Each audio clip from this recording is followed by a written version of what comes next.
Welcome to The Explainer. Today, we're doing something really cool. We're decoding the actual raw mechanics of state power. We're going to strip away all that political rhetoric and figure out who is actually in charge of the rules that govern your everyday reality. If you've ever sat back and wondered where a government's ultimate authority comes from, or if that power is truly absolute, well, you're in exactly the right place.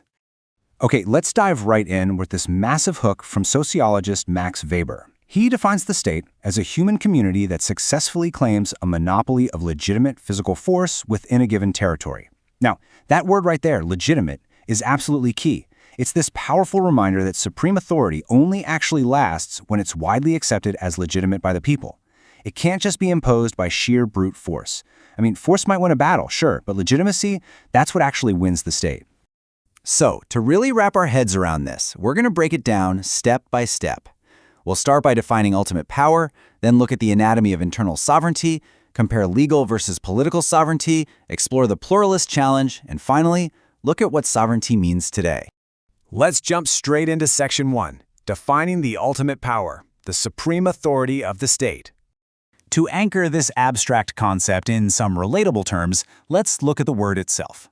Sovereignty comes from the Latin superanus, literally meaning supreme.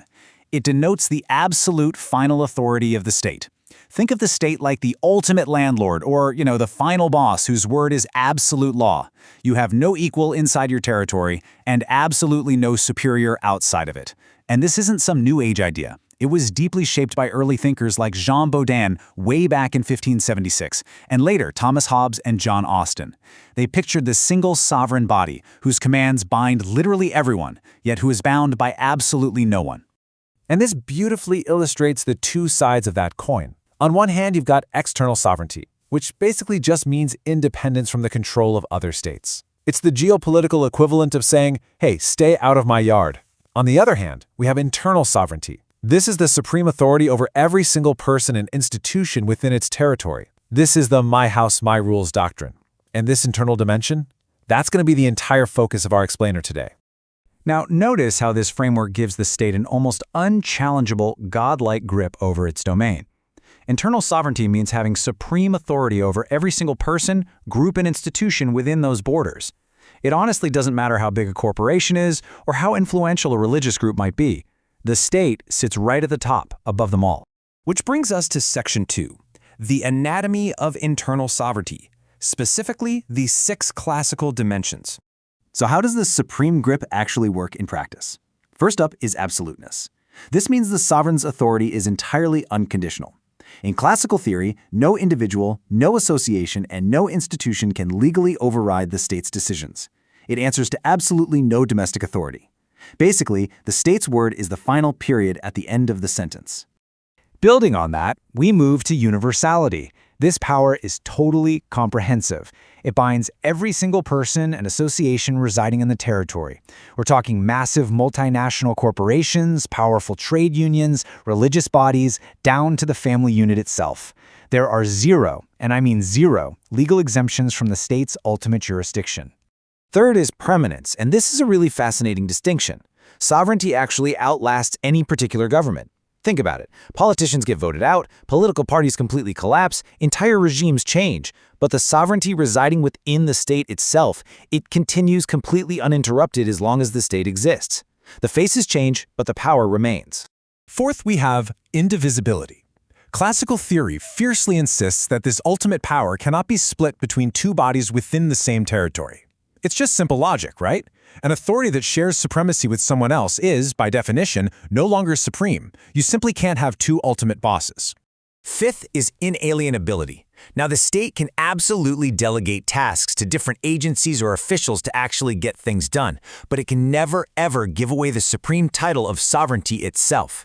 To give away that title would mean destroying itself entirely.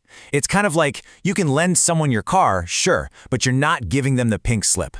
Finally, we have originality and exclusiveness.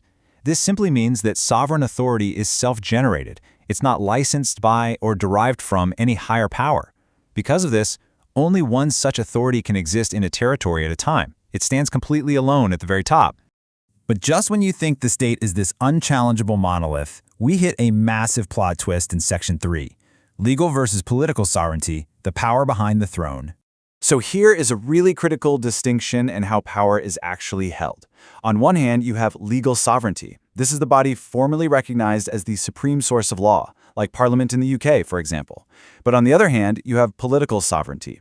This is the actual power lying behind that law, which is typically the electorate or, the people. The legal sovereign might physically write the laws, but they are ultimately answerable to the political sovereign. And this exact distinction is the absolute bedrock of popular sovereignty. It's the democratic theory that all governmental authority is ultimately derived from and legitimized by the consent of the governed. It proves that political power actually belongs to the people, not some untouchable abstract entity. It circles right back to Max Weber's point about legitimacy from the very beginning. Without the consent of the governed, the legal sovereign completely loses its foundation. Which leads us perfectly into Section 4, the pluralist challenge, shattering the illusion. Here is where modern thinkers step in and completely dismantle that classical myth of absolute power. Pluralists like Harold Lasky and R.N. MacIver looked at the classical model and essentially said, yeah, that's not how the real world works. They argue that in our complex modern societies, authority isn't centralized into one giant block at all. Instead, it's practically fragmented and shared across a massive web of federal units, courts, religious bodies, and voluntary associations. Plus, this power is everywhere qualified by written constitutions and fundamental human rights. The state's action is constantly being checked and balanced by mechanisms like judicial review. It really boils down to this stark realization. Absolute internal sovereignty is more a legal fiction than an accurate description of how power actually operates. Because power is constantly checked, divided, and qualified by constitutions and human rights, the terrifying classical idea of an absolute, indivisible state is basically just a myth on paper. It's a neat theory, but it simply doesn't survive contact with modern democratic reality. And that brings us to our final part, Section 5, Sovereignty Today, Theory versus Practice. It's time to synthesize this and look at how state power operates in your actual daily life. Because theory is great, but practice is where we live, right?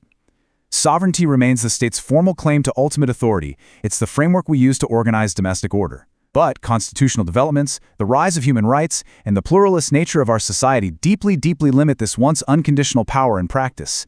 The state's power is messy, it's constantly checked, and it is heavily qualified by the very people it governs.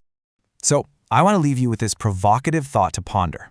If the state's ultimate authority is continually challenged by the people, divided by institutions, and checked by the courts, is absolute power just a legal fiction in your own country? Take some time to think about the invisible forces balancing the government you live under. Thank you so much for joining me for this explainer. Keep asking questions, and we'll see you next time as we continue to decode the world around us.